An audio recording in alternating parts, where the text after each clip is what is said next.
आपण करूया कैरीची चटणी. काय झालं, मी 2 दिवसापूर्वी ना कैरीची चटणी घेऊन गेले ऑफिसला आणि सर्वांना इतकी आवडली आणि त्यांनी आग्रह केला की आम्हाला कैरीची चटणीचा व्हिडिओ पाहिजेच. मग ही बाजारातून कैरी आणलेली मॅडमने आणि मला ती दिली. आता मी तिची कैरीची चटणी करून दाखवते. बघा तुम्हाला. बघा, हा आंबा, एक जी कैरी होती ती स्वच्छ धुवून घेतली, त्याला पुसून घेतली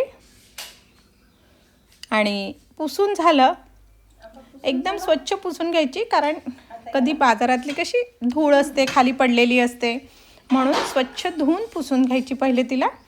आणि मग आता सोलरने तिची सालं काढून घ्यायची. ही कैरीची सालं काढून घ्यायची आणि अतिशय सुंदर अशी ही जी चटणी तयार होते.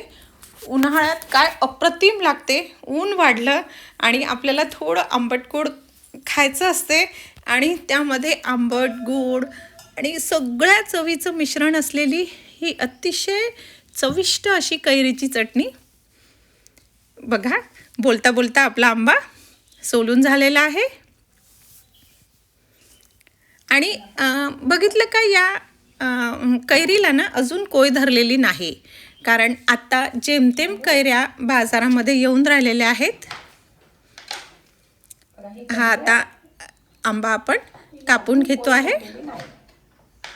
अगदी व्यवस्थित कापून घ्या. कधी कधी आंब्याला थोडा डाग वगैरे असतो, तो साईडचा सगळं काढून घ्यायचा आणि व्यवस्थित पांढरा भाग असलेला आणि त्याची जे छोटंसं कोय जरी धरलेली नसेल तरी बी असते एक, ती बी काढून फेकायची, कारण काय होतं, ती बी जरा कडू लागते.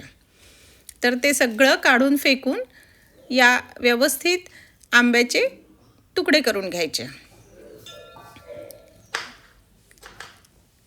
आंब्याची चटणी म्हटलं, कैरीची चटणी की अगदी तोंडाला पाणी सुटतं. तुम्ही अशी जर चटणी करून बघितली ना तर तुम्हाला असं वाटेल, वाव, मॅडमने आपल्याला काय शिकवलं आज नवीन. हा, आता हे मिक्सरचं पॉट घेतलं, त्यामध्ये सरळ ते आंब्याच्या फोडी मी घातल्या. आंब्याच्या फोडी घातल्यानंतर बघा, यामध्ये घालूया आपण थोडंसं जिरं. यामध्ये जिरं चवीला अगदी चांगलं लागतं आणि उन्हाळ्यात आपला उन्हाचा दाह कमी करणारं असं हे जिरं. त्यामुळे आपण यामध्ये जिरं घालूया. छोटे 2 चमचे अगदी मी जिरं घातलं. आता घालूया यात मीठ. 1च चमचा मीठ घाला, कारण आपण गोड करतोय ना चटणी, त्याला मीठ आणि गोड अशी दोघांची पण चव असली पाहिजे. आणि कैरी बघा सध्या आंबट नाही आहे, त्यामुळे आपण थोडा कमी गूळ घालायचा. जवळपास अर्धा पाऊण वाटी गूळ मी त्यामध्ये घातला.